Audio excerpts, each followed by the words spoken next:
аймактык жөнүндө Танзир, KG-Недвижимость Агенттигинин Новосибирск филиалында иштейм. Бүгүн ачык иштеп чыганда келдик. 6 июнда сделкабыз болуп өткөн. Транскапитал банкта бүгүн Райханчы үйүңүз кут болсун, берекелүү көрдүм болсун. Той топурларды өткөзүп жүрөбүз. Бүгүн чыгышыбызды тапшырабыз. Ура, биз ачык чалып. Биз Новосибирск шаарынан левый беректен 3 комнаталуу квартира алдык.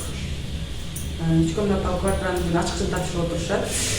Биз ушул левый беректе жашаган үчүн, ушул районубузга туура келген үчүн ушул жерден алдык. Кировский районго карайт Мирадан 3 комнаталуу квартира алып отурабыз.